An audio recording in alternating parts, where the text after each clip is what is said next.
Um, Hi, I'm Tanya. Hi, Dr. Cho. So we're interviewing two people from Greek life here at USC. Do you both consent to be video and audio recorded? Yep, totally. Very cool. So could you briefly tell me about your goals and types of events that you typically plan in your life?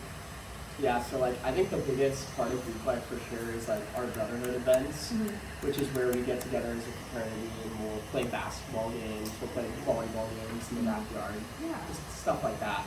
Oh, very cool. Yeah. Yeah, I mean, I'd say definitely add on to that. I mean, solve people you meet, so definitely good networking. How long does it take to plan into that?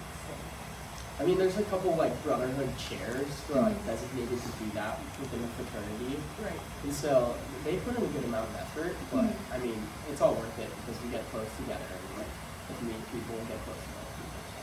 Okay. I don't know if you know this because you're kind of on the planning side of things, but do you know what's super time consuming about planning these events? Or if you don't know, it's okay. I mean, I'd say when you have 200 people, getting them all together, and then, I mean, you just have to, someone's like a financial chair, so, budgeting all this stuff, stuff of that nature. Yeah. Makes sense. Okay, so is there anything that you're planning people find frustrating or annoying to do? I think the hardest part about planning things is probably the 3 designated social chairs. And so they have to go out and find venues for us to book things for and stuff like that. But I don't think it's too hard, and they also enjoy it because they get to meet people through it and stuff like that. Yeah. That's really cool. Okay, so how do you guys communicate with photographers, caterers, vendors, things like that?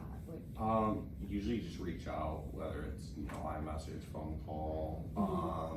But a lot of it, I mean, it's pretty easy because frats have been, it's been going on for 50 years, so it's a lot of the same menus, so it's the same owner, stuff of that nature. Gotcha. Yeah. Okay, so when there are last minute changes, how do you inform your people about that? There's one big group chat that we have with everyone in the fraternity. Is that iMessage or? It's on GroupMe. On GroupMe. Oh, yeah. Yeah. So that's how we get everything across to everyone in the fraternity. Gotcha.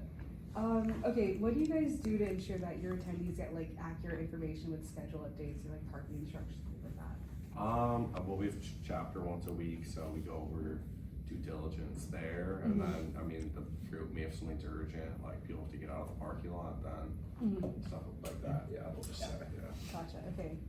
How much time per event do you think goes into just replying to people or resending info if people have questions about that? Yeah, I mean that's mostly on the social chairs, and they put a good amount of time into it, but they love doing it, so that's why we elect them into that position. Gotcha. That's really nice. Okay, so after the event ends, what keeps you busy? Payments, photo sharing, client reports, feedback, type of stuff? I mean, usually just the next event. I mean, there's events weekly, some events a couple of weeks, so yeah, then reaching out to the sororities, setting up something with them. So yeah, I feel like it's just kind of a endless cycle of the same thing over and over every week, but yeah. Gotcha. Okay, so we're trying to build this AI event assistant type of app. That's what that's awesome. Project's now. Yeah. Thank you. So what we're trying to do is use AI to answer guest questions, figure out when things start, remind your vendors maybe to payments, about payments, things like that.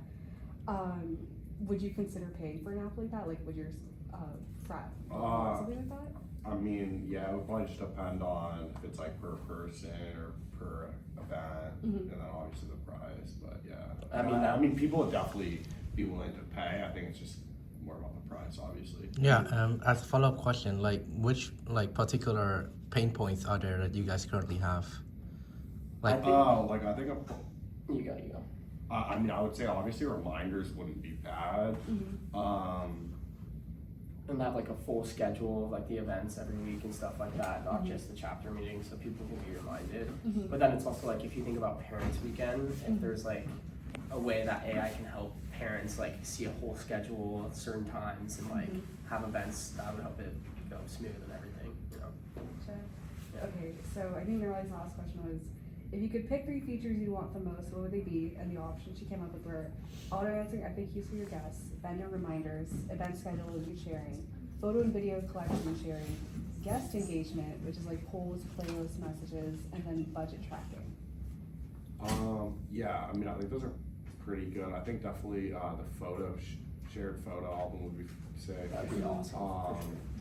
The what was the you repeat them, one of them? So we had auto answering FAQs for the guests, vendor reminders and updates, event scheduling and sharing, photo video collection, guest engagement, just like polls, playlists, messages, like just having all that Yeah, I organized. think, so that one, that was one, I think that one could be good, it just depends on the, you know, atmosphere, like they do it at the Clippers games, and it's super good, Yeah.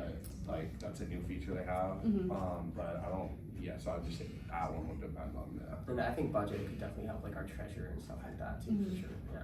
Hey, that's really cool. I think that's all of our questions. Thank you so much for Of course, joining. We yeah. appreciate it a lot. Sounds like a cool app. Is this